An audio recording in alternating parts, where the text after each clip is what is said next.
Hi guys, आज हम एक नए चैप्टर की ओर बढ़ते हैं और आज का हमारा चैप्टर है रिफ्लेक्शन ऑफ द लाइट। तो पहले रिफ्लेक्शन ऑफ लाइट समझते हैं क्या होता है। चलिए इसको प्रैक्टिकली स्टार्ट करते हैं। जैसे मान लीजिए एक नदी है, ठीक है।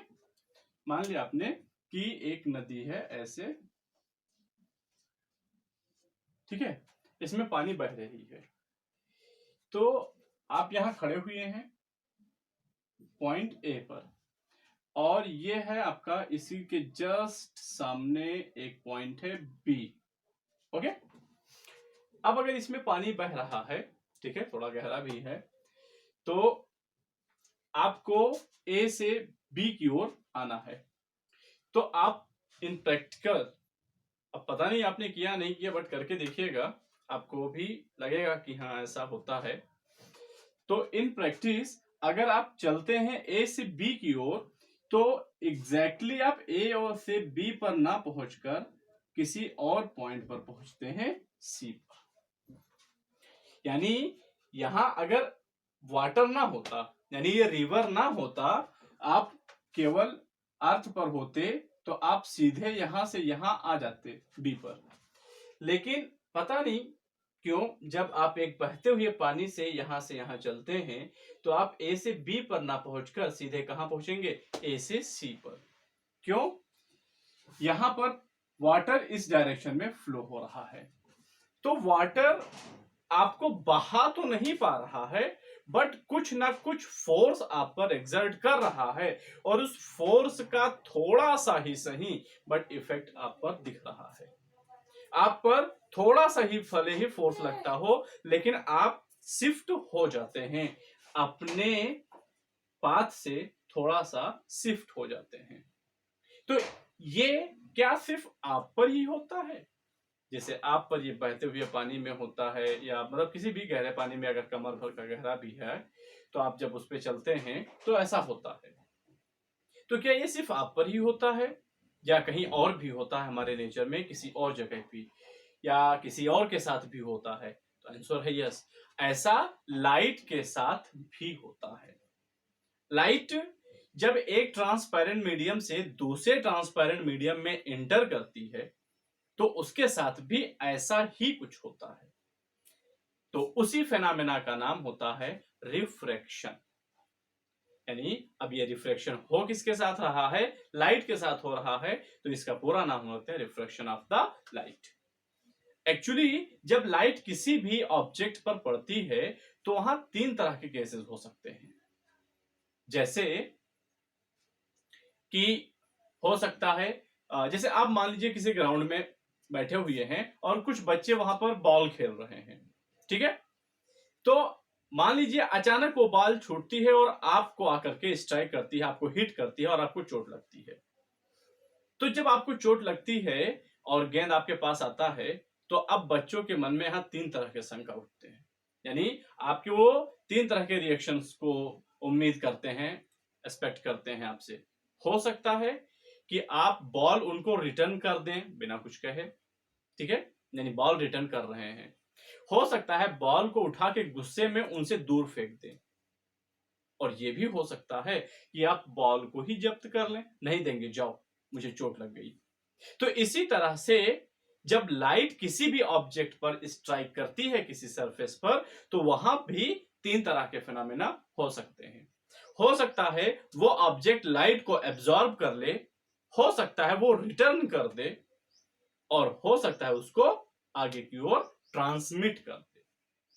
तो यहां पर जैसा देखा आपने, एब्जॉर्प्शन, रिफ्लेक्शन और ट्रांसमिशन। तो जब ट्रांसमिट करता है तभी प्रॉब्लम होती है, तब इस तरह के फिनोमेना हमें देखने को मिलते हैं, रिफ्लेक्शन ऑफ लाइट। तो इसमें क्या होता है, जैसे जब आपने गेंद को रिटर्न कर दिया, यानी कि लाइट किसी बॉडी पर स्ट्राइक की और वापस लौट गई, इसको हम क्या कहते हैं, रिफ्लेक्शन ऑफ लाइट, जिसको आपने क्लास 9th में पढ़ा। अब यहां आप पढ़ते हैं इसका दूसरा फॉर्म, रिफ्रैक्शन ऑफ लाइट। यानी जब लाइट किसी भी सरफेस पर स्ट्राइक करती है और वो आगे की ओर ट्रांसमिट हो जाती है, तो क्या होता है। तो तो जब भी लाइट एक मीडियम से दूसरे तरह के मीडियम में एंटर करती है तो उसके पाथ में चेंज आ जाता है, मतलब उसका डायरेक्शन बदल जाता है, वो अपना रास्ता भटक जाती है, भूल जाती है, वो अपने रास्ते से हट जाती है। तो लाइट का अपने रास्ते से हट जाना ही क्या कहलाएगा? Reflection of the light. ठीक है, चलिए मीडियम बेसिकली जो हमारा मेथड है प्रोपेगेशन ऑफ द लाइट के बेसिस पर मीडियम दो तरह के माने गए, एक रेयर मीडियम और दूसरा डेंसर मीडियम। रेयर मीडियम किसको कहते हैं और डेंसर मीडियम किसको कहते हैं, इसको समझिए।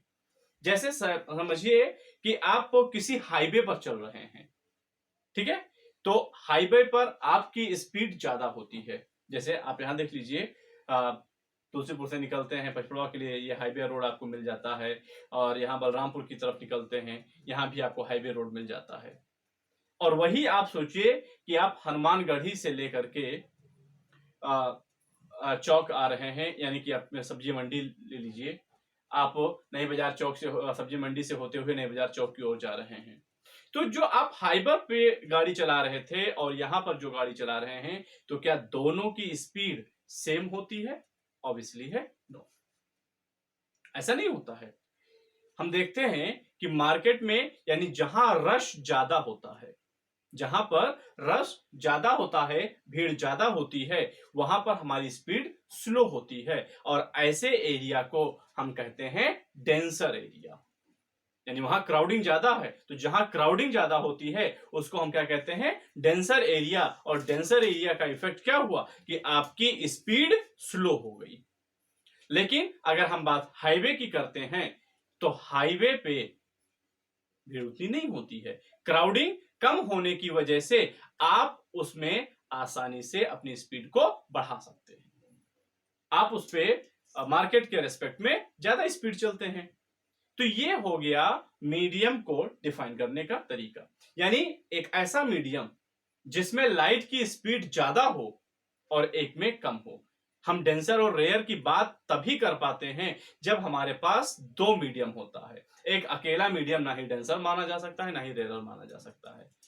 हमेशा जब कंपैरिजन किया जाता है दो लोगों में, जब भी हम कंपेयरिंग करते हैं तभी हमें पता चलता है कौन अच्छा है कौन बुरा है। एक अकेला इंसान ना अच्छा होता है ना ही बुरा होता है।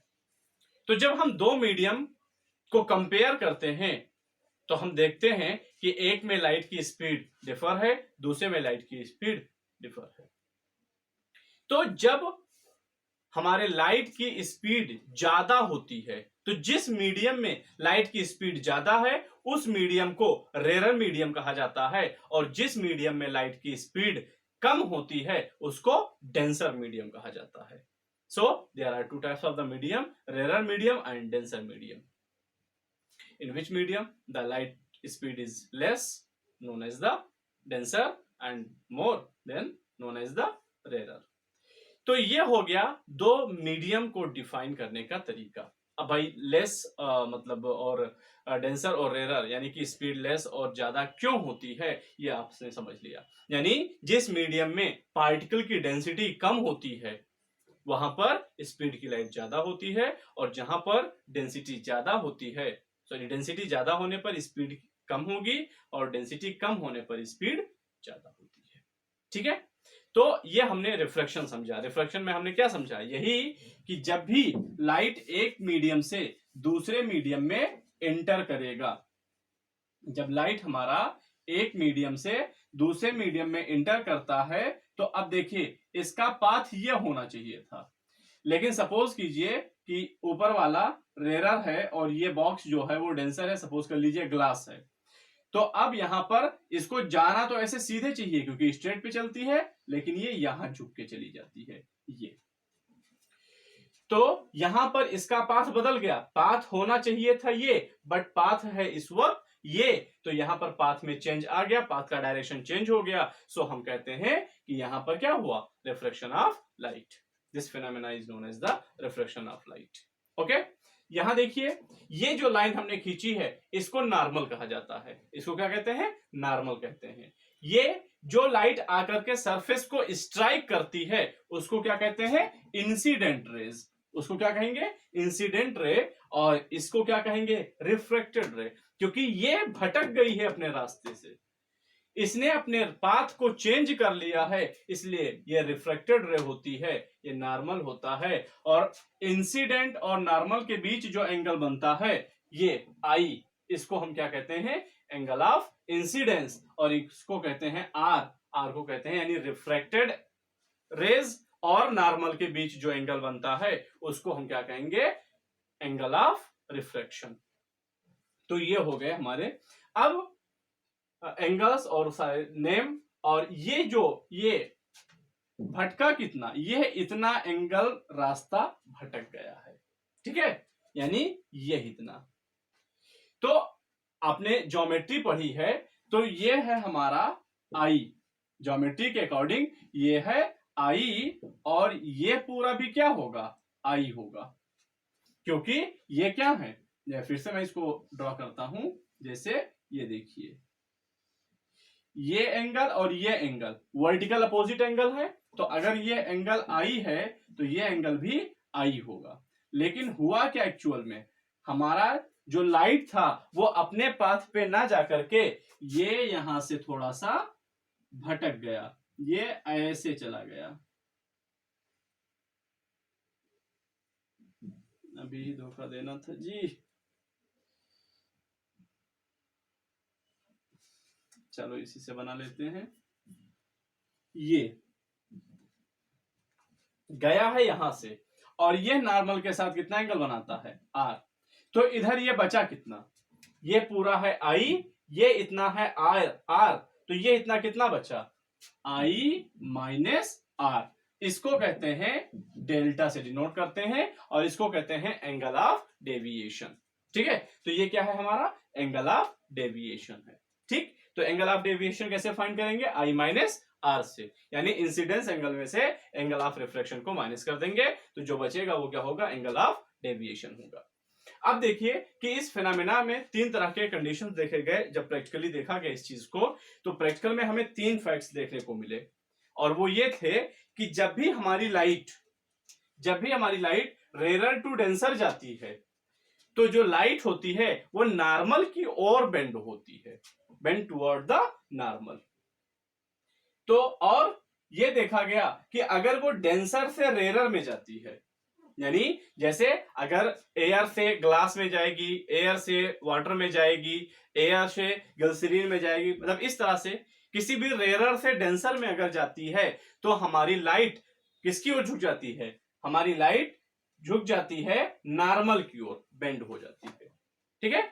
इसी तरह से अगर मान लीजिए वाटर से बाहर की ओर लाइट आ रही है, ग्लास से बाहर की एयर में आ रही है, ठीक है, तो यहां पर क्या होगा हमारी लाइट जो होगी वो दूर हट जाएगी नॉर्मल से, यानी bend toward the away from the normal. हमारा जो लाइट होगा वो किधर बेंड कर जाएगा, हमारे नॉर्मल से दूर की ओर, ठीक है। तो ये हो गया हमारा अवे द नॉर्मल।